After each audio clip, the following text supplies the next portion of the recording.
Looking forward to the day, and I always like to start off with doing some Q&A type stuff, and letting you guys know a little bit about us. Obviously I have Ronnie Russel here with me today, and over the next 2 days as well. I'm looking forward to it.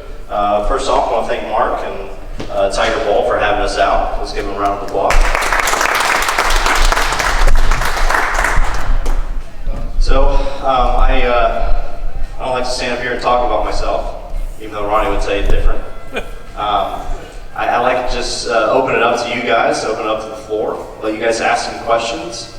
Anything that you want to know about, any subject, doesn't matter, whatever you want to talk about. We'll stand up here for a while and answer your questions. Yeah? What got you into bowling, DJ? My dad got me into bowling.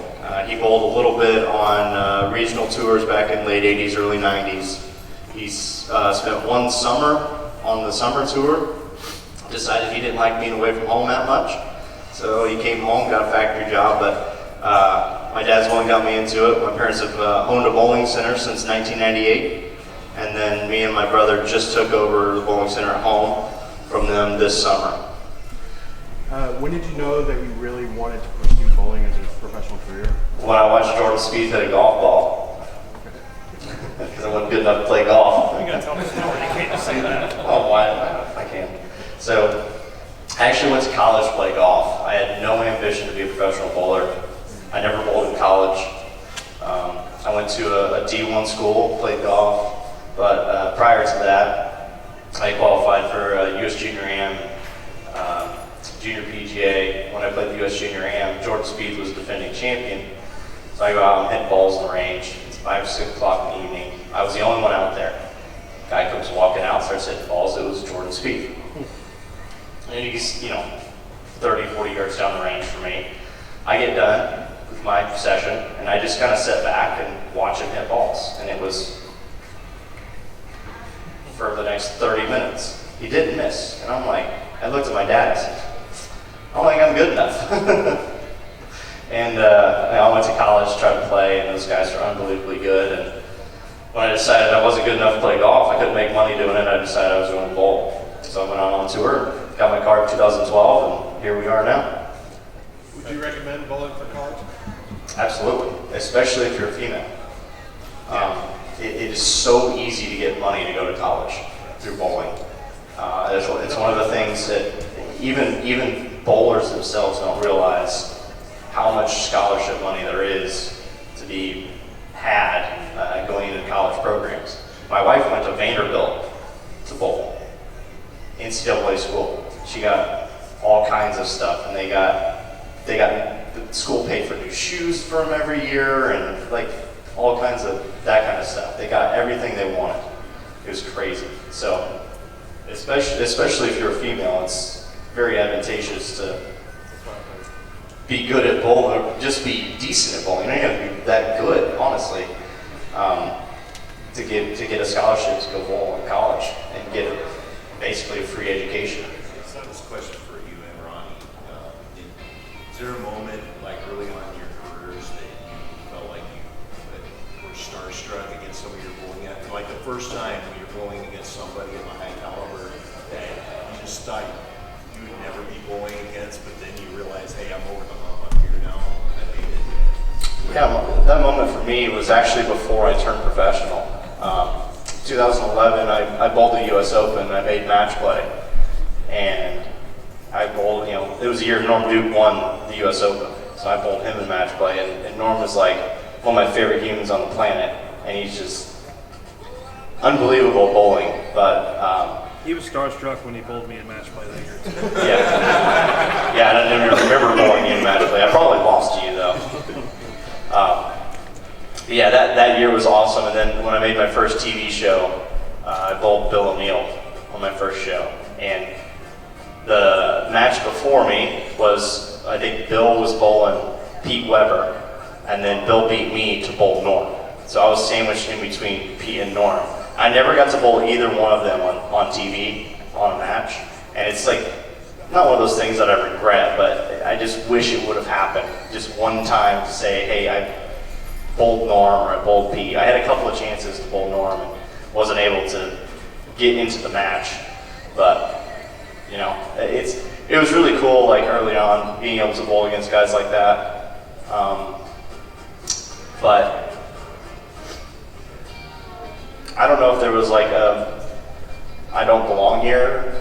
I don't ever feel like I never felt like that. Like I always believed in myself and what I was doing.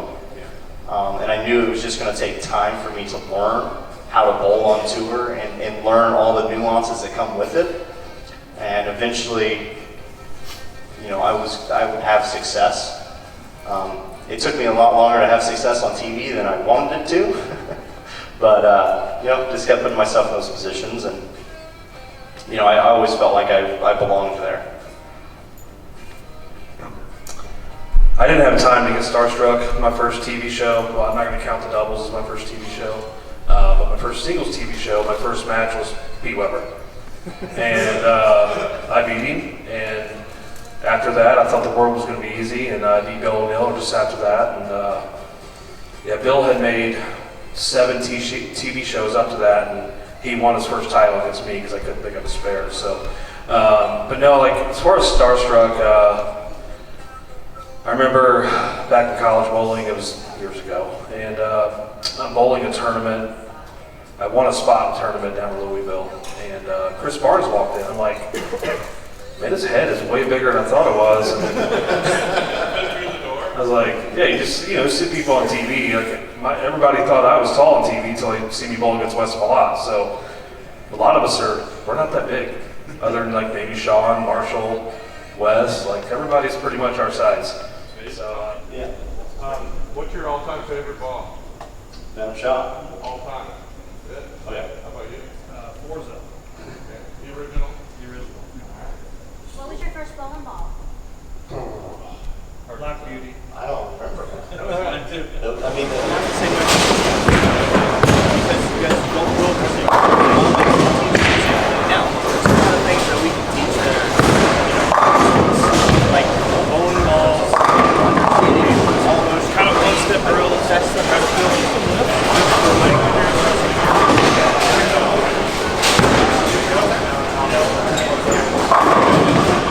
What I really like about EJ is he's down to earth. He's a plain guy, very simple, really knowledgeable, but his experience is like, I don't know, it gets to people. He's a magnet. To me, he's like Scott Wilbur in the company. You're just attracted to have a conversation, and well, as you see, we're very into them around here. You get a look at all the walls and the masking units and everything else. I'll tell you one of the things, other than being my friend, the owner of this company befriended me with the day I met him, and my whole attitude about bowling changed the day I met him. Just one of those kind of people. But one of the things they did during COVID, he called me up and he goes, "Are you going to be at the shop today?" And I said, "Or tomorrow?" I said, "No, I can be. Are you in town or something?" You know, and he's like, "No, I guess I'm sending you a little package." And I went, "Oh, all right, cool. Well, you didn't have to do that." No, don't worry about it. I come down here and I sit, and all of a sudden a big truck pulls up, semi, and they unloaded 2 skids of bowling balls, probably about this high, this wide, but 2 of them. They brought them in and set them right there. I call him up, I go, "What is this?" He goes, "Sell those and make some money, man."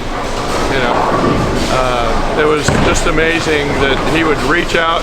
I didn't ask, I didn't whine, I wasn't doing anything. It just, from the bottom of their hearts, they wanted to do something to help because they knew out here was tough. And I'll never forget all that stuff. Lastly,